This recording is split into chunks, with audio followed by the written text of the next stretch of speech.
This is Sumit Agarwal, Director MLA Group. As promised in my last video, today I am back to talk about how we can differentiate between an actual active zinc oxide and a fake active zinc oxide. This topic is very important because it affects the industry perception of zinc oxide active as a raw material, and it leads to a bad name for active zinc oxide because of the lot of fake active zinc oxides going around in the market.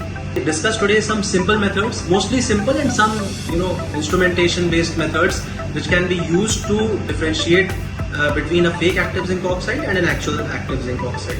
3 manufacturers in India who are actually on manufacturing active zinc oxide on a large scale and of a certain quality standard comparable to Lanxess.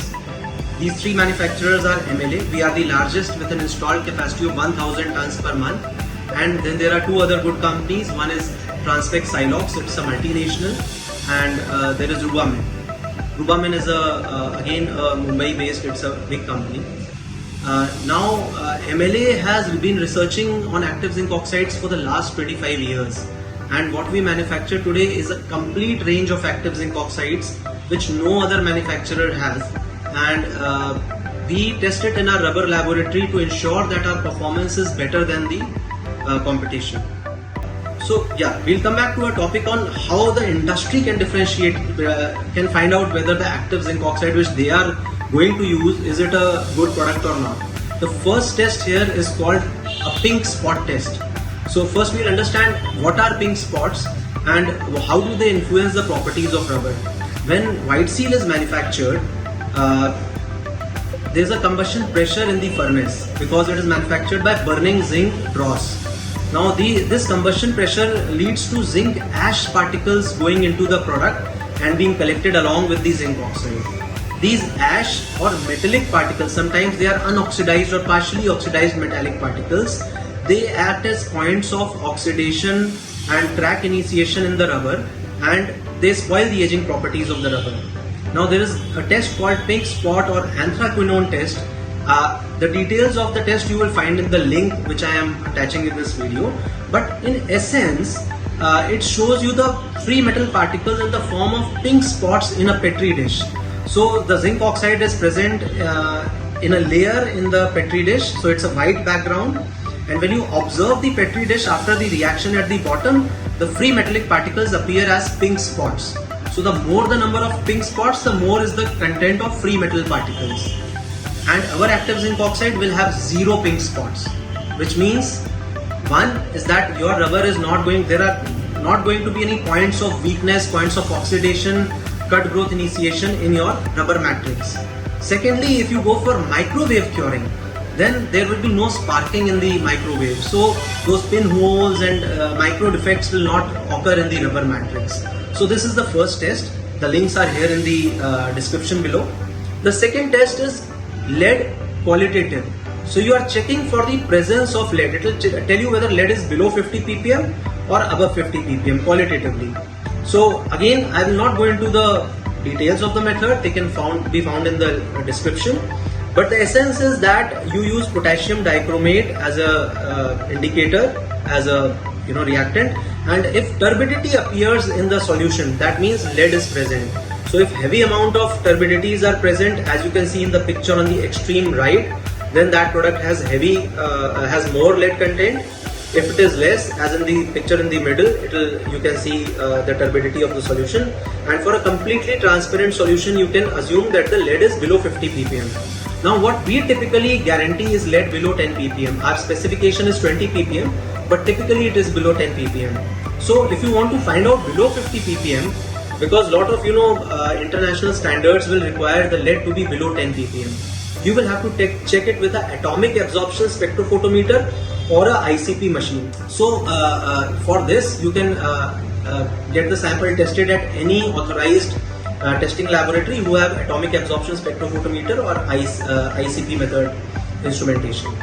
The third method, which is not so easy and the rubber industry may not be able to do it in-house, is surface area. But this is the most important test for active zinc oxide, because active means it has a higher surface area, higher reactivity, so it can be effective in a smaller quantity, smaller dosage.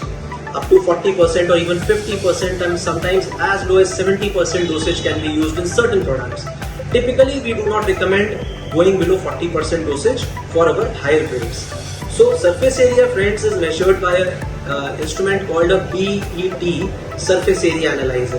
Typically, there is a sample which is introduced in the analyzer and it absorbs nitrogen onto it, and later this adsorbed nitrogen is released and we measure how much nitrogen had been absorbed on the sample. So the quantity of nitrogen adsorbed is proportional to the surface area of the product.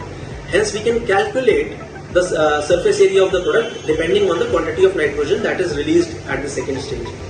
Now we have an in-house surface area analyzer. All our samples are tested for surface area before they are released for dispatch. So if the industry wants to get the surface area tested, they can again go to any certified NABL accredited lab and they can get the surface area tested. So one of the another important tests is acid solubility test. So let us assume there are two scenarios. First is that the person who is making a fake active zinc oxide is mixing calcium carbonate with the white seal or whatever other zinc oxide he is taking. In that case, you will not be able to find out from acid solubles because that product will be completely acid soluble. But there are certain other suppliers who leverage their product on the basis of loss on ignition test. Many people in the industry are using loss on ignition test as an indicator of the zinc oxide content, which is not a good thing to do. It doesn't indicate anything except that your product has a low loss on ignition. And a product which has not been lost in ignition is not essentially zinc oxide. But because they have a muffle furnace, so they just check the loss on ignition and correlate it with the purity. So if this fake active zinc oxide is actually dissolved in acid, you will find that it is not completely soluble in acid. So again, you can catch that this is not a actual active zinc oxide. So we'll conclude our talk here with the importance of heavy metals. There are three most important factors which I talked about in this video. One is the surface area, which directly affects the quantity of product which you can reduce in the formulation, because higher surface area means higher curing rate. The second is heavy metal contents.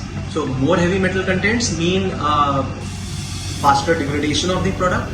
And another thing is, because these heavy metals are not only rubber poisons, they are also human poisons.